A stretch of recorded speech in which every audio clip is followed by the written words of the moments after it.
সন্তানের মাথায় হাত বুলিয়ে সান্ত্বনা দিচ্ছেন ক্যান্সার আক্রান্ত বাবা আশাদ আকন্দ। কপালে চুমু খেয়ে ছেলেকে বলছেন তিনি দ্রুতই সুস্থ হয়ে উঠবেন। আদরের এ সন্তানের জন্যই বেঁচে থাকার তীব্র ইচ্ছা অসহায় এ পিতার। আমার একটি ছেলে আছে, ৮ বছর বয়স, মাদ্রাসায় পড়ে।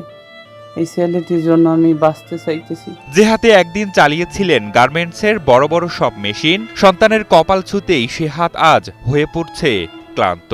প্রিয়জনদের মুখে দুমুঠো আহার জোটাতে যে পায়ে ছুটেছেন দিক বিদিক, সে পা আজ ব্যথায় জর্জরিত।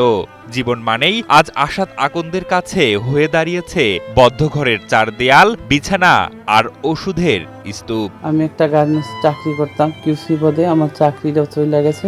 শরীর টিকা দেওয়ার লাগে, সারা দিন রাত খাওয়া দাওয়ার কোনো রুচি নাই। এখন মনে করেন যে আত্মীয় স্বজন, গ্রামের পাড়া প্রতিবেশী, বন্ধু বান্ধব একবারের জায়গায় ২বার ৩বার টাকা পয়সা দিছে, চিকিৎসা চালাই গেছে। পরিবারের একমাত্র উপার্জনক্ষম মানুষটি আজ মরণঘাতী ক্যান্সারে আক্রান্ত। চিকিৎসা করতে গিয়ে বিক্রি করতে হয়েছে ভিটেমাটি সহ শেষ সম্বলটুকু। বর্তমানে এক রুমের ভাড়া বাসায় স্ত্রী ও সন্তানকে নিয়ে কোনো মতেই জীবনযাপন করছেন তিনি। সবাই মনে করেন কম বেশি দেশে চিকিৎসা চালাই টালাই গেছি।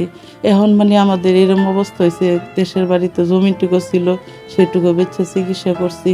আমার গয়নাগাটি যা ছিল, শখের জিনিস সব বিক্রি করে দিছি। কিছুদিন আগে আমার নাকের ফুলটা ছিল, তাও বিক্রি করে দিছি। এখন আমাদের কিছুই নেই। মোহাম্মদ আশাদ আকন্দ গাজীপুরের বোর্ডবাজার ব্যাপারীপাড়া এলাকার বাসিন্দা। ২ বছর আগে ধরা পড়া ব্লাড ক্যান্সার আজ তাকে নিঃস্ব করেছে। আত্মীয় স্বজন, পাড়া প্রতিবেশীরা সহযোগিতা করলে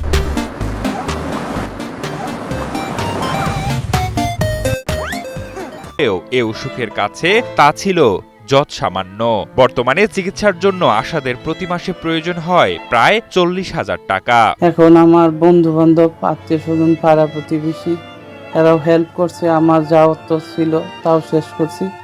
শেষ পর্যায়ে আমার বাড়ি ভিটাটাও বিক্রি করছি। বিক্রি করার পরে তো আমার চিকিৎসা আমি চালাইতে পারতেছি না। প্রতি মাসে আমার পরীক্ষা নিরীক্ষা সহ ৪০,০০০ টাকা লাগে। মরণঘাতী ক্যান্সারে আক্রান্ত আশাদ আকন্দ ও তার পরিবার এখন মানবিক সহায়তার অপেক্ষায়। দেশ বিদেশের বিত্তবান ব্যক্তিদের সহযোগিতায় পারে এই পরিবারকে নতুন করে বাঁচার স্বপ্ন দেখাতে, এমনটাই আশা করছে আশাদ আকন্দের পরিবার।